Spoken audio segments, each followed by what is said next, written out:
خداوند عالمین کا احسان ہے، اس کا جتنا شکر ادا کرے کم ہے کہ اس نے آپ کی زندگی کو برکت دی اور آپ نے یہ عشرہ حرام درک کیا اور اب عشرہ ثانی سے آپ عشرہ ثانی کی برکات اور فیوزات سے آپ بہرمند ہو رہے ہیں۔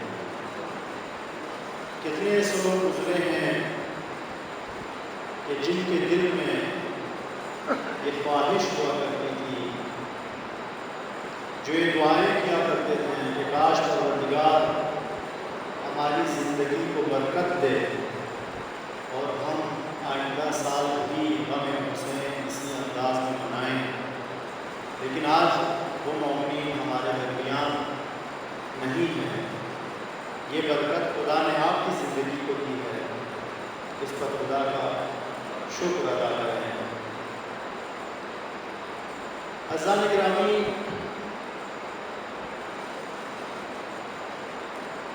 آج کی اس مجلس میں انشاءاللہ میں صرف چند مقدماتی گفتگو کروں گا اور اس کے بعد انشاءاللہ کل سے 4 دن تک ایک موضوع پر گفتگو کرنے کی کوشش کروں گا۔ مجھے خوشی ہے، اپنی خوش قسمتی سمجھتا ہوں کہ آج مجھے ایک ایسی مجلس سے خطاب کرنے کا موقع مل رہا ہے کہ جس کے بانیان، جس کے سامعین سب محسنین ہیں، یعنی احسان مند کے احسان کو ماننے والے ہیں۔ آپ دیکھیے، احسان ہے ہم پر سردار شہید زندہ شہید سلیمانی رحمۃ اللہ علیہ کہ ان کی بلندی درجات کے لیے بھی اس مجلس کو منعقد کیا گیا ہے۔ بعد میں انشاءاللہ مقدماتی گفتگو کر کے موضوع کو سمیٹوں گا۔ خداوند عالمین قرآن مجید میں فرما رہا ہے وَلَا تَقُولُوا لِمَنْ يُقْتَلُ فِي سَبِيلِ اللَّهِ أَمْوَاتٌ، کہ جو شخص اپنی جان راہ خدا میں نثار کر دے اسے کبھی تم میت تصور نہ کرنا، اسے مرا ہوا نہ کہنا، اسے کبھی تم مردہ نہ کہنا، بلکہ ہم نے اسے ایک ایسی زندگی سے نوازا ہے جس کا تصور کرنا تمہارے شعور کی بس کی بات ہے۔ بلکہ یہاں پر تو کہا ہے کہ انہیں تم میت نہ کہنا، لیکن ایک اور مقام میں فرماتے ہیں وَلَا تَحْسَبَنَّ الَّذِينَ قُتِلُوا فِي سَبِيلِ اللَّهِ أَمْوَاتًا، وہ لوگ جو اپنی زندگی خدا کے دین کے لیے دے دیتے ہیں، خبردار وَلَا تَحْسَبَنَّ، گمان تک نہ کرنا کہ وہ مر گئے ہیں، ہم نے اسے زندگی جاویدانہ عطا کی۔ شہداء ایک ایسی ہستی ہے، شہداء جنہیں خدا نے ایسا مقام عطا کیا ہے۔ ایک حدیث ہے، حدیث کا مفہوم کچھ یوں ہے، فرماتے ہیں کہ لِكُلِّ بِرٍ فَوْقَهُ بِرٌ، کہ ہر اچھائی پر خدا نے ایک اور اچھائی رکھی ہے. یعنی کوئی بھی اچھائی اگر انسان انجام دے دے تو وہ کبھی یہ نہیں کہہ سکتا کہ میں نے دنیا کی ساری اچھائیاں انجام دے دی، تمام نیکیوں پر میں نے عمل کر دیا.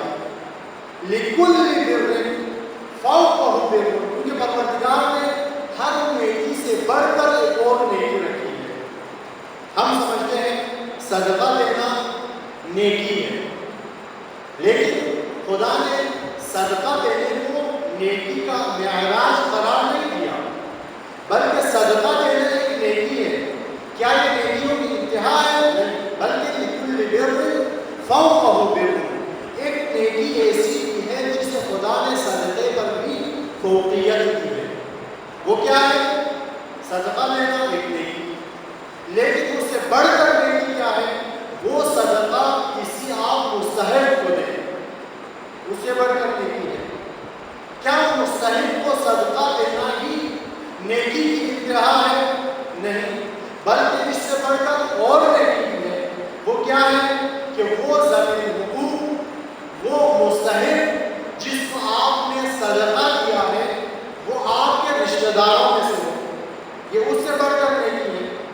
کیا آپ نے صدقہ دیا، مستحق کو دیا، اپنے رشتہ دار کو دیا، کیا یہ نیکی کی انتہا ہے؟ نہیں، بلکہ خدا فرماتا ہے ہم نے اس سے بڑھ کر ایک اور نیکی رکھی ہے. وہ کیا ہے کہ صدقہ دو تم اہل علم کو، یعنی اگر تم صدقہ دو، مستحق کو دو، اپنے رشتہ دار کو دو، اور اس سے بڑھ کر نیکی یہ ہے کہ وہ صدقہ کسی اہل علم کو دو، یہ اس سے بھی بڑھ کر نیکی ہے. اب کسی نے صدقہ دیا، مستحق کو دیا، اپنے رشتہ دار کو دیا، اور وہ رشتہ دار اہل علم تھا، تو کیا یہ نیکیوں کی انتہا ہے؟ پروردگار فرماتے ہیں نہیں، بلکہ ہم نے اس سے بڑھ کر بھی نیکی رکھی ہے. وہ نیکی کیا ہے؟ وہ نیکی یہ ہے کہ تم صدقہ دو، مستحق کو دو، اپنے رشتہ دار کو دو، اہل علم کو دو، اور اس سے بھی بڑھ کر نیکی یہ ہے کہ وہ صدقہ علم کی صورت میں دو. جو صدقہ تم دے رہے ہو وہ علم ہو، کہ اس سے بھی بڑھ کر نیکی ہے. لہٰذا حدیث میں ارشاد ہوا ہے لِكُلِّ بِرٍ فَوْقَهُ بِرٌ، ہر نیکی سے بڑھ کر پروردگار نے ایک اور نیکی کو رکھا ہے. کوئی بھی نیکی کرنے کے بعد انسان یہ نہیں کہہ سکتا کہ میں نے آج نیکیوں کی منزلیں طے کر دی، آج میں نیکیوں اور اچھائیوں کے معراج پر پہنچ گیا، آج میں نے نیکیوں کا عروج حاصل کر لیا. کوئی شخص یہ نہیں کہہ سکتا ہے. آپ کا مجلس میں آنا نیکی ہے. اس سے بڑھ کر نیکی کیا ہے؟ مجلس کا قیام کرنا. اس سے بڑھ کر نیکی کیا ہے؟ اس مجلس سے مومنین کو فائدہ دینا. اس سے بڑھ کر نیکی کیا ہے؟ اس علم سے جس کو مومنین نے مجلس سے حاصل کیا ہے اس پر عمل کرنا. اس سے بڑھ کر نیکی کیا ہے؟ وہی علم دوسروں تک پہنچانا. اس سے بڑھ کر نیکی کیا ہے؟ دوسروں سے بھی عمل کرنا. لہذا کوئی بھی نیکی انسان کرنے کے بعد یہ نہیں کہہ سکتا کہ میں نے آج تمام عمل صالح کو انجام دیا ہے، ہر نیکیوں کو میں نے آج انجام دیا ہے، اب کوئی نیکی ایسی نہیں رہی جس پر میں نے عمل نہیں کیا ہو. کیوں؟ کیونکہ خدا رب العالمین نے ہر نیکی کے مابعد ایک اور نیکی کو رکھا ہے، ہر نیکی سے بڑھ کر ایک اور نیکی کو رکھا ہے. لیکن حتی یقتل فی سبیل اللہ، یہاں تک کہ انسان خدا کی راہ میں قتل ہو جائے. جب انسان خدا کی راہ میں دین کے لیے، اسلام کے لیے اپنی جان قربان کر دیتا ہے، تب بارگاہ خداوندی سے آواز آتی ہے فَلَيْسَ فَوْقَهُ بِرٌ، اب تک میرے ہر نیکی سے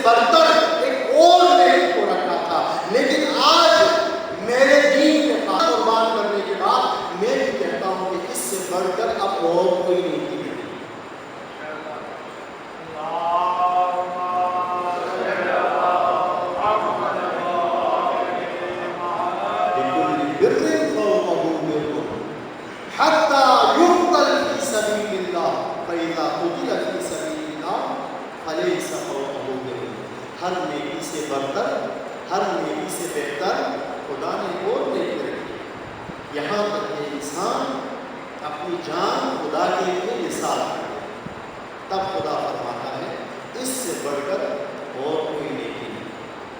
کتنے نیک ہیں شہید سلیمانی جیسی ہستی کہ جنہوں نے اپنی جان اہل بیت کے نام پر فدا کر، آج وہ ہمارے محسن ہیں۔ ہم کیوں اپنے مجالس میں شہید سلیمانی کا ذکر کرتے ہیں؟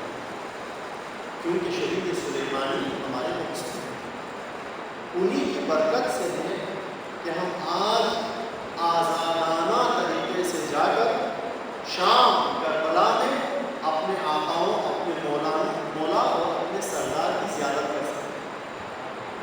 یہ ان کی شہادت کا نتیجہ ہے۔ شہید سلیمانی کی ساری زندگی ایک طرف، شہید سلیمانی کا ایک جملہ ایک طرف۔ کون سا جملہ؟ وہ جملہ جو اس وقت شہید سلیمانی نے فرمایا، وہ نعرہ جو اس وقت شہید سلیمانی نے لگایا جس وقت حرم اہل بیت پر تعرض ہو رہا تھا، حرم اہل بیت کی قتل ہو رہی تھی۔ اس وقت شہید سلیمانی نے کیا نعرہ لگایا؟ شہید سلیمانی نے یہ کہا کہ بی بی اس دن شام غریبان عاشور کے بعد آپ پکارتی رہی، ہم نہیں پہنچ سکتے۔ اس کی پشیمانی اب تک ہمیں ہے۔ کاش ہم بھی اس وقت ہوتے تو جب آپ بعد از قتل عاشور شام غریبان کو اپنے بھیا عباس کو پکار رہی تھی، کاش ہم ہوتے، ہم عباس بن کر وہاں حاضر ہوتے۔ لیکن واللہ اس وقت ہم موجود نہیں تھے، اس وقت آپ کی آواز پر ہم لبیک نہیں کہہ سکے، لیکن آج ہم موجود ہیں۔ واللہ اگر دشمن نے نظر بھر کر آپ کے حرم کی طرف دیکھا تو کلنا عباس، آج ہم سب تیرے عباس بن کر حاضر ہیں۔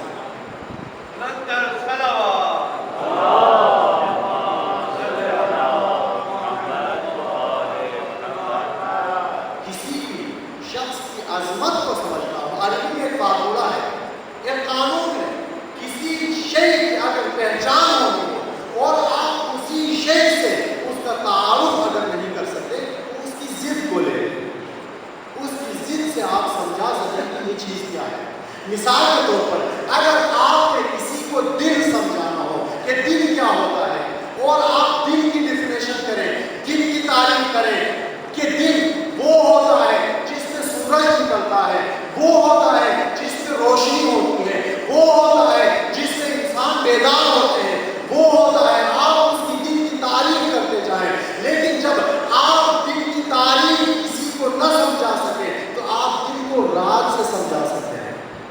آپ کہہ سکتے ہیں رات کو تو سمجھتے ہو نا، رات کسے کہتے ہیں؟ رات اسے کہتے ہیں جس میں تاریکی ہوتی ہے، رات اسے کہتے ہیں جس میں اجالا ختم ہو جاتا ہے، رات اسے کہتے ہیں جس میں سورج غروب ہو جاتا ہے۔ جب آپ رات کی تعریف سمجھا سکیں تو رات کے ذریعے سے دن کو بھی سمجھا سکیں گے۔ آج اگر شہید سلیمانی کو سمجھنا ہو، ان کی عظمت کو سمجھنا ہو، ان کے رتبے کو سمجھنا ہو، ان کے مقام کو سمجھنا ہو تو آپ آئیں شہید سلیمانی کے دشمن کو سمجھیں۔ واللہ اتنا ناپاک اور نجیس دشمن صدام کا آپ نے سنا ہے کتنا بد تھا، کتنا بد کردار تھا، اس سے بڑھ کر ظالم شاید ہی تاریخ میں کوئی آیا۔ مجتہد عصر علامہ آیت اللہ باقر الصدر، شہید باقر الصدر، اسے صدام نے شہید کر دیا، اور وہ بھی کس انداز میں شہید کیا؟ دونوں پاؤں پر رسی باندھ کر پیچھے سے دو حصے کر دیے۔ اتنی بے دردی سے شہید باقر الصدر کو شہید کرنے کے بعد جب صدام نے شہید باقر الصدر کی ہمشیرہ اور بہن کو بھی گرفتار کیا شہید کرنے کے لیے، تو لوگوں نے کہا کہ یہ تو خاتون ہے، اس کی کیا غلطی؟ خاتون پر کیوں تعرض کرتے ہیں، خاتون کو کیوں نقصان پہنچاتے ہیں،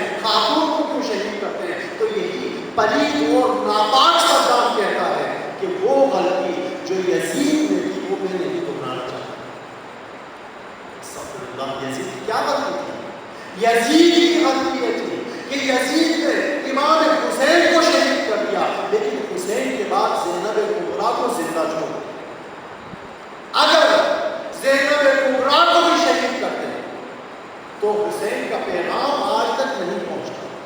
میں یزید کی اس غلطی کو نہیں دہرانا چاہتا، یہ کہہ کر اس نے بالکل خدا کو بھی شہید کر دیا۔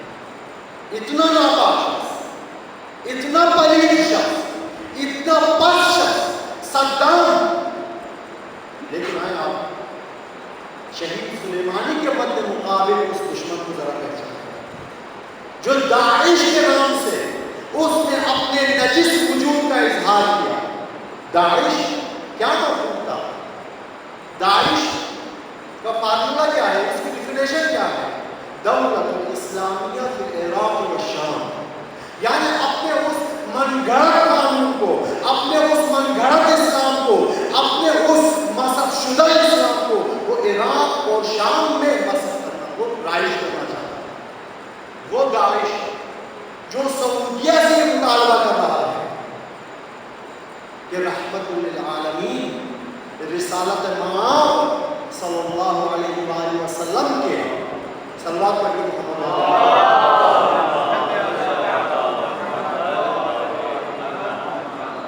رسالت مآب کے حرم مطہر کو مسمار کر دیا جائے۔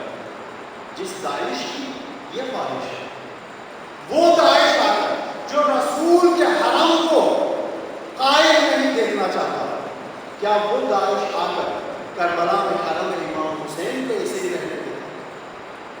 کیا وہ سیدہ زینب سلام اللہ علیہا کے حرم کو نہیں چھوڑ دیتا؟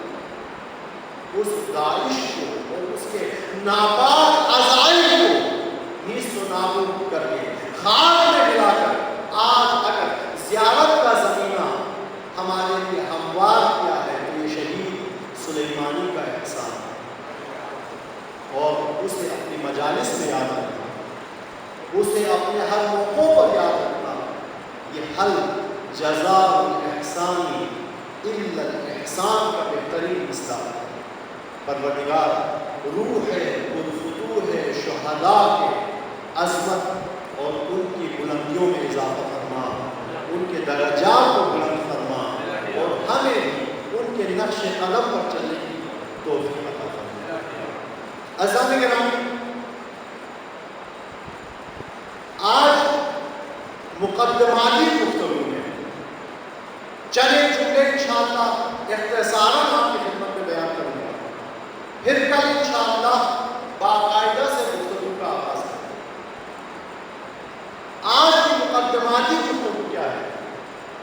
مقدماتی گفتگو ہے مجلس حسین کی اہمیت، عاشور کی اہمیت۔ خداوند عالمین نے اس مجلس کو کتنا رتبہ عطا کیا ہے، کتنا مقام عطا کیا ہے۔ اب اس لیے حدیث کہ جس جگہ ذکر حسین ہو، جس جگہ مجلس حسین بپا ہو، وہاں پر آسمان سے ملائک آ کر اس مجلس کو سنتے ہیں، عزاداروں کے ساتھ حسین پر گریہ کرتے ہیں۔ جب مجلس ختم ہو تو ملائکہ پھر سے آسمان کی طرف چلے جاتے ہیں۔ جب یہ ملائکہ جو مجلس حسین سے عرش طرف گئے ہیں، عرش تک پہنچتے ہیں، تو وہاں پر موجود ملائک ان سے ایک سوال کرتے ہیں، سوال کر کے پوچھتے ہیں کہ ملائکہ تمہارا گزر کہاں سے ہوا ہے؟ تم سے ایک عجیب خوشبو آ رہی ہے، ایک ایسی ہم بھی اس مجلس میں جا سکتے ہیں؟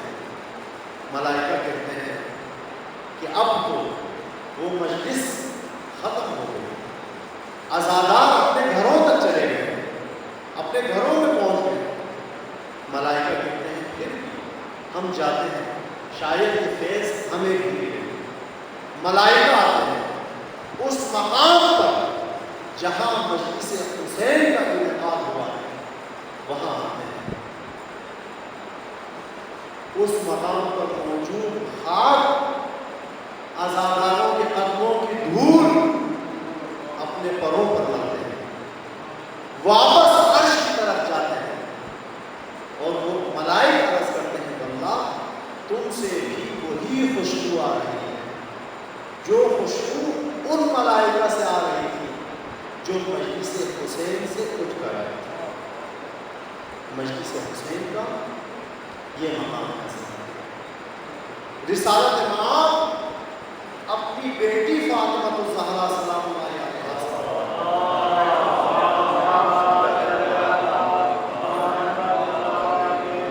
سید نساء العالمین سے خطاب کرتے ہوئے فرماتے ہیں بیٹی کل عین باقیت یوم القیامہ، جب قیامت کا دن ہوگا تو ہر آنکھ اشکبار ہوگی الا عین بکت فی مصاب الحسین، سوائے ان آنکھوں کے جو تیرے بیٹے حسین کے غم میں بہتی فإنها ضاحکۃ مستبشرہ، وہ چہرے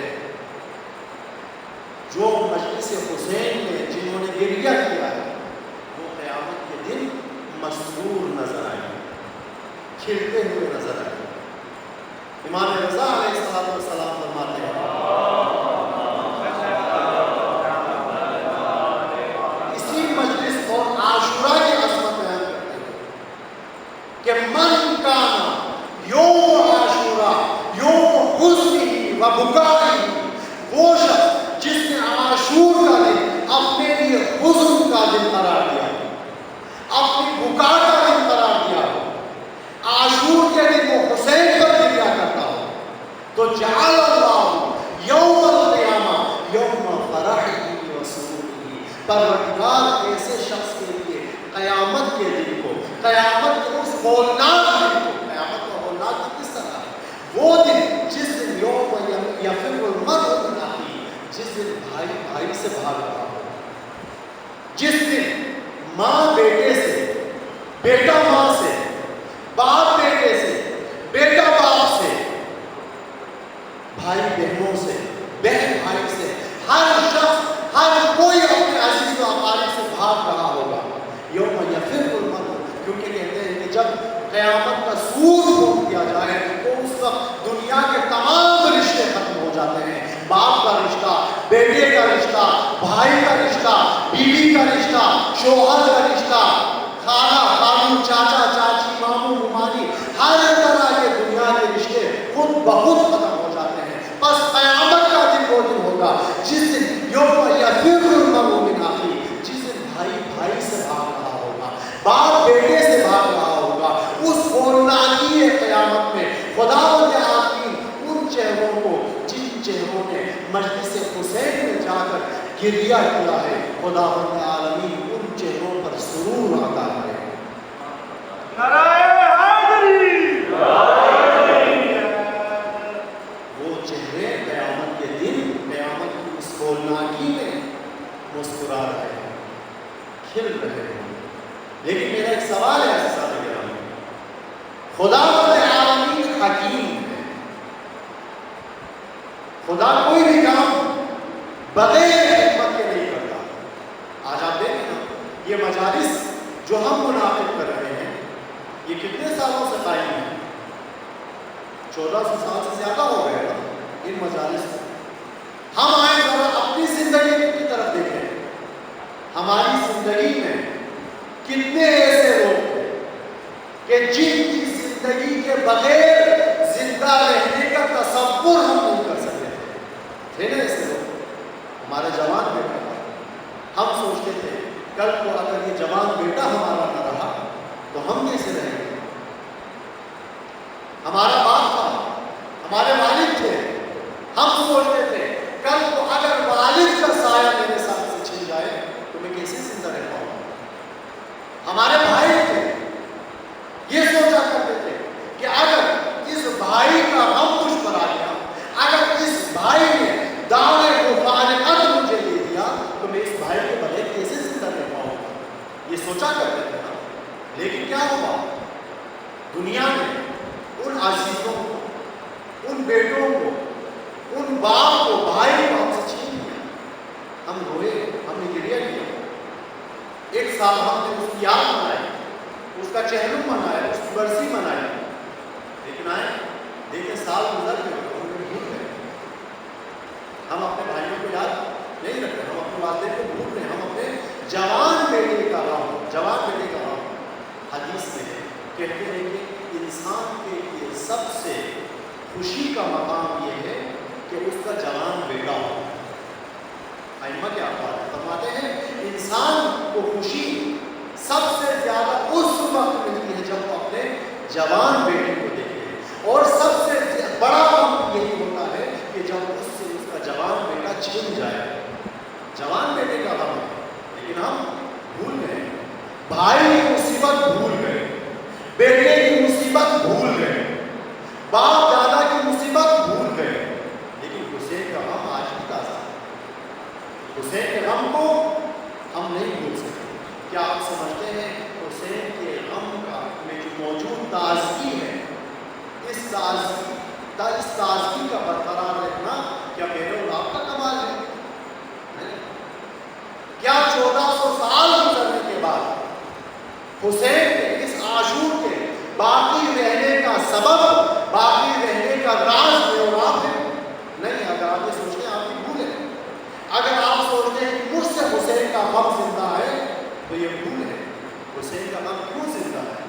حسین کا غم اس وجہ سے زندہ ہے کہ حسین کے غم کو زندہ رکھنا ارادہ پروردگار ہے۔ حسین کے غم کو زندہ رکھنا منشا پروردگار ہے۔ یہ میرا رب ہے جو چاہتا ہے کہ میرے حسین کا غم زندہ رہے۔ کیوں؟ اصل عاشور خدا نے وعدہ کیا ہے، حسین تو نے قیامت تک میرے اسلام کو زندہ رکھا، اس کے بدلے میں قیامت تک تیرے نام کو زندہ رکھا۔ بس حسین کے غم کو جو زندہ رکھا گیا ہے، حسین کے غم میں جو تازگی موجود ہے، یہ تازگی ارادہ پروردگار ہے، یہ مشیت الہی ہے۔ لیکن سوال یہ ہے کہ خدا کیوں اپنے حسین کے اس غم کو زندہ رکھنا چاہتا ہے؟ کیا خدا العالمین حکیم ہے؟ حکیم اس شخص کو کہتے ہیں، اس ذات کو کہتے ہیں جو کوئی بھی عمل بغیر حکمت کے نہیں کرتا۔ لہذا اگر خدا نے اس غم کو، اس عزاداری کو، اس عاشور کو 1400 سال گزرنے کے باوجود اگر آج تک زندہ رکھا ہے تو اس میں حکمت پروردگار ہے۔ وہ حکمت کیا ہے کہ یہ عاشور، یہ محرم، یہ عزاداری انسان کی بقا کی ضامن ہے، اسلام کے بقا کی ضامن ہے۔ درس انسانیت اس عاشور سے ملتا ہے، ہمیں تربیت اسی عاشور سے ملتا ہے۔ اسی مناسبت سے میں نے یہ جو چند مجالس آپ کی خدمت میں انشاءاللہ میں حاضر ہوں گا، اس میں اپنا موضوع سخن رکھا ہے کہ درس عاشورہ، آثار عاشورہ۔ عاشور کا پیغام تو آپ نے بہت سنا ہوگا، اس پر کتابیں لکھی جا چکی ہیں، کتابوں میں آیا ہے، اس پہ تحقیق ہوئے ہیں کہ عاشور کا کیا پیغام ہے، امام کے قیام کا کیا پیغام ہے۔ آج اس پیغام کی طرف نہیں جانا چاہتا، میں آج بیان کرنا چاہتا ہوں ان چند مجالس سے کہ عاشور کے پیغام کیا ہے، نہیں بلکہ عاشور کے برکات کیا ہے، عاشور کے بعد کون سی برکتیں ظاہر ہوئی، عاشور کے آثار کیا ہیں، عاشور نے اپنے کون سے آثار چھوڑے۔ انشاءاللہ میں اسی پر آئندہ آنے والے چند مجلسوں میں گفتگو کروں گا، اور آج کے مجلس کو یہیں پر سمیٹنا چاہوں گا۔ عزیزان گرامی، آج محرم الحرام کی 13 تاریخ، تمام شہدائے کربلا کو دفن کیا گیا، شہداء کی تدفین کا دن اسی ایمان سے ہم مناتے ہیں۔ لیکن یہ تصور غلط ہے کہ تمام شہداء ایک ہی وقت، ایک ہی دن میں دفن ہوتے ہیں، ایسا نہیں، بلکہ وقتاً فوقتاً شہداء دفن ہوتے ہیں۔ سب سے آخری شہید جو شہداء کربلا میں سے دفن ہوا وہ حضرت اباذر رحمت اللہ علیہ کا غلام، کربلا کے شہید حضرت جون رحمت اللہ علیہ کہ جنہیں عاشور کے 10 دن بعد دفن کیا گیا، یعنی 20 محرم کو جن کی تدفین ہوئی۔ دفن کنہوں نے کیا؟ بنی اسد والوں۔ بنی اسد والوں کی رہنمائی کس نے کی؟ میرے آقا امام زین العابدین علیہ السلام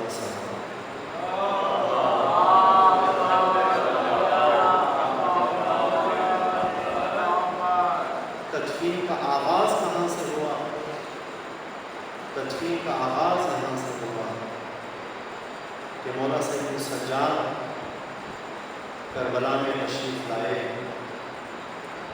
اور بنی اسد والوں کے سامنے ایک ناش کے ٹکڑوں کو جمع کرنا شروع کیا۔ ایک ایک لاش کے ٹکڑے کو اٹھاتے تھے اور اسے چنتے تھے۔ بنی اسد والوں نے پوچھا، آقا یہ آپ کس کے ٹکڑے جمع کر رہے ہیں؟ فرمانے لگے یہ میرے بابا حسین مظلوم کربلا کے جسم کے ٹکڑے، 2 ٹکڑے کربلا میں، 2 جسم ایسے تھے جو ٹکڑوں میں بٹے رہے، ایک آقا حسین کے جسم جو ٹکڑوں میں بٹا اور ایک معروف مجتہد ہے آیت اللہ بحر العلوم رحمت اللہ علیہ، وہ فرماتے ہیں کہ جب حرم مولا غازی عباس کو ریکنسٹرکشن کیا گیا، جب اس کی تعمیر نو کی گئی، اس وقت علامہ بحر العلوم فرماتے ہیں کہ میں معمار کو بلایا، معمار کے ساتھ میں مرقد حضرت عباس کو دیکھنے گیا۔ معمار نے مرقد باب الحوائج حضرت عباس کو دیکھا، معائنہ کیا۔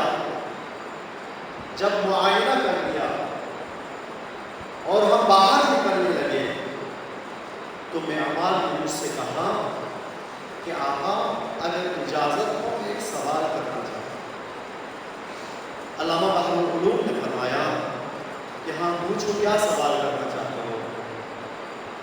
سوال کیا، آقا ہم نے تو تاریخ میں پڑھا تھا، ہم نے تو مقتل کی کتابوں میں پڑھا تھا، ہم نے تو مولا ابوالفضل عباس کے بارے میں پڑھا تھا کہ مولا غازی عباس اتنی بڑی جسامت کے مالک تھے کہ جب گھوڑے پر سوار ہوتے تھے تو ان کے گھٹنے گھوڑے کے کانوں تک پہنچتے، جب وہ پاؤں زمین کی طرف رکھتے تھے تو گھوڑا چلتا جاتا تھا، زمین پر لکیریں کھینچتی جاتی تھی۔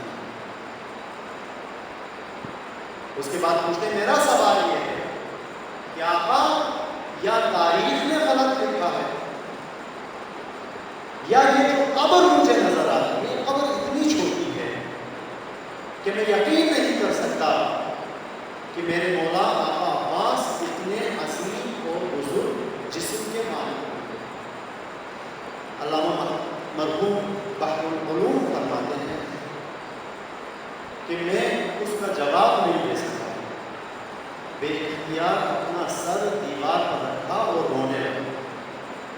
وہ معمار گھبرایا، کہا آقا کیا میں نے کوئی غلط سوال کیا، کیا مجھ سے کوئی غلطی ہوئی؟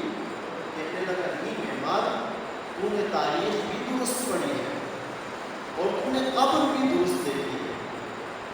واقعاً میرا آقا مولا ابوالفضل عباس اتنی بڑی جسامت کا مالک تھا، لیکن واللہ میرے آقا کا جسم ٹکڑوں میں بٹ گیا۔ جسم ایسے تھے جو کربلا میں ٹکڑوں میں بٹ گئے. 2 جسم ایسے تھے جسے خیمہ میں نہیں لایا گیا. ایک جسم کو وصیت کی بنا پر نہیں لایا گیا, ایک جسم کو غربت کی بنا پر نہیں لایا گیا. جس جسم کو وصیت کی بنا پر خیمہ گاہ تک نہیں لایا گیا ہے وہ جسم تھا سرکار غازی عباس تھا, جس نے اپنے آقا سے وصیت کی, آقا شہادت کے بعد میرا جسم خیمہ گاہ تک نہ پہنچنے والا, مجھے یہی چھوڑ دیجیے گا. کیوں؟ میں نے سکینہ سے وعدہ کیا تھا, سکینہ آپ کے لیے آپ کا چچا پانی لے کر حاضر ہو, لہٰذا آقا میں سکینہ کے وعدے کو پورا نہیں کر سکا. دوسرا جسم جو خیمہ گاہ تک نہیں پہنچ سکا لیکن غربت کی وجہ سے, وہ جسم کس کا تھا؟ وہ جسم زینت عرش اولا نواسہ رسول حسین مظلوم کربلا کا جسم تھا کہ جسے اسب عاشور اٹھانے والا ہی کوئی نہیں تھا.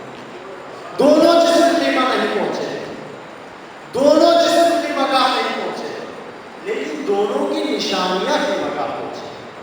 عباس نہیں پہنچے, عباس کا علم پہنچا. جب عباس کا علم خیمے میں پہنچا تو زینب نے, سکینہ نے بینٹ کرنا شروع کر دیا. سکینہ نے پیالہ زمین پر پھینک دیا.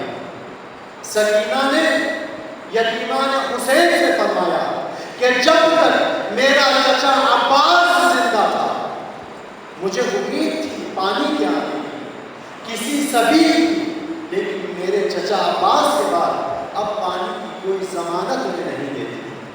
دوسری نشانی جو آئی وہ حسین کی نشانی تھی, ذوالجناح کی صورت میں آئی.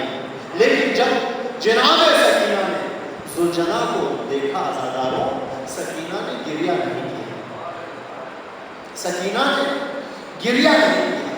سکینہ نے کیا کیا؟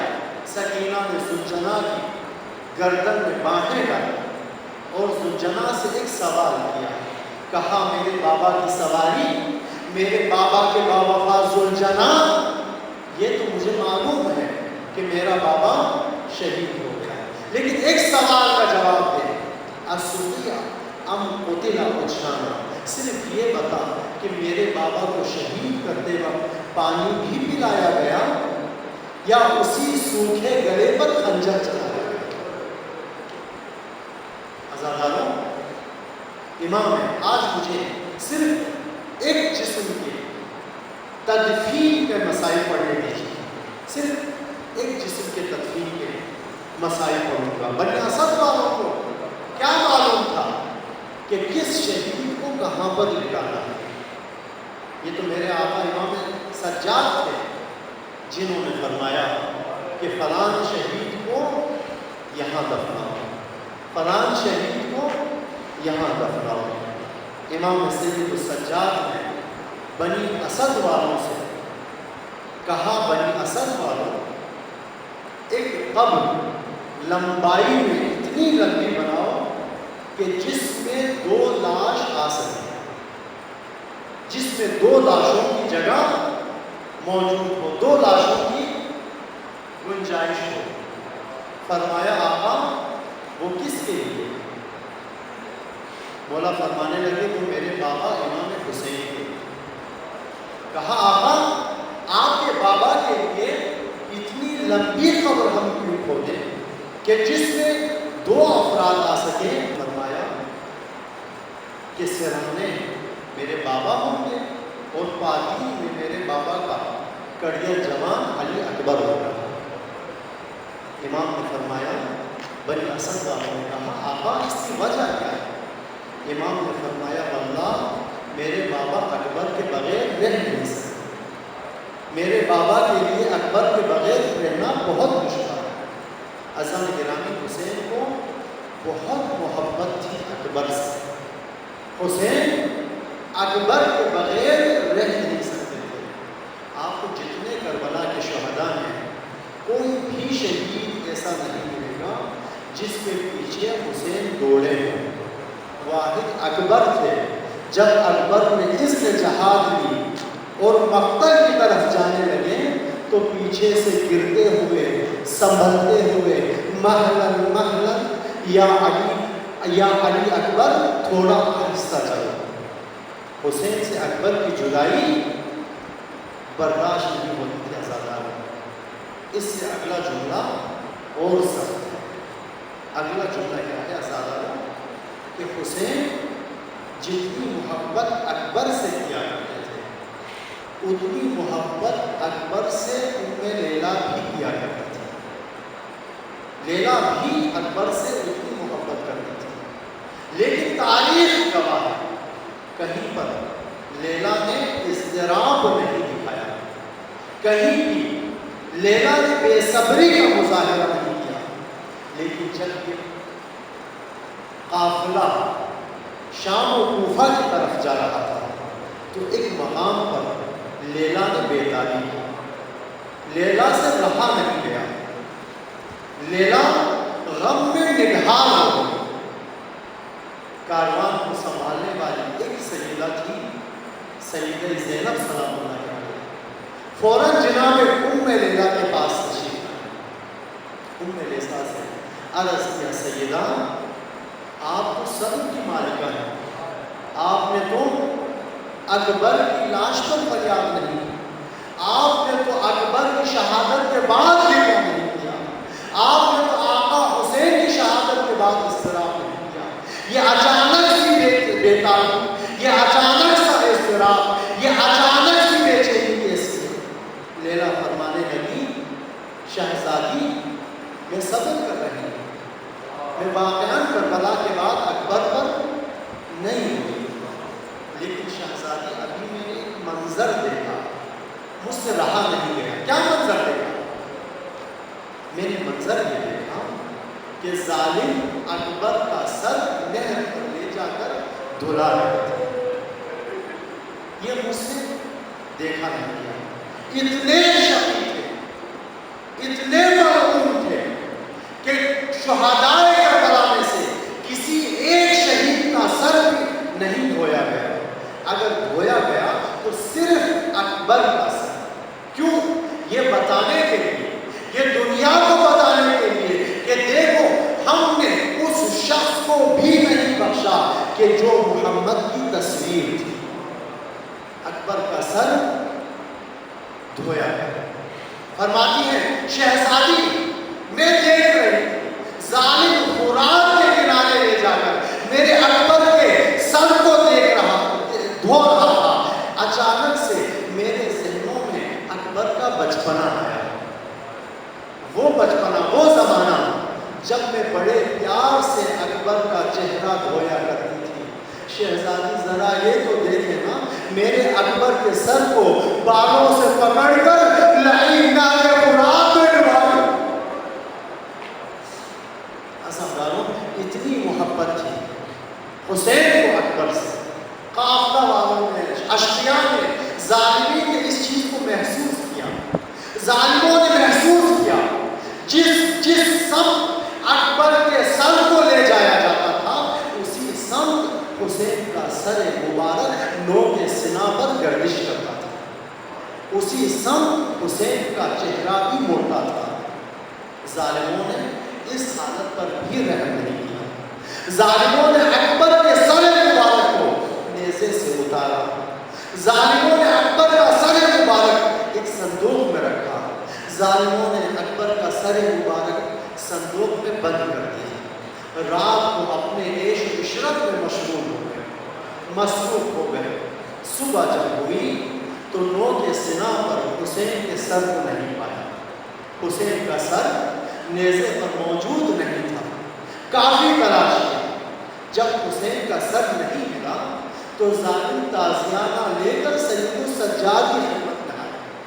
اتنا سید السجاد کو مارا اور کہا سید السجاد جب تک آپ بتا نہیں دیتے کہ آپ کے بابا کا سر کہاں پر ہے اس وقت تک ہم آپ پر ظلم کرتے رہیں گے۔ وائے مصیبت سید السجاد، سید السجاد نے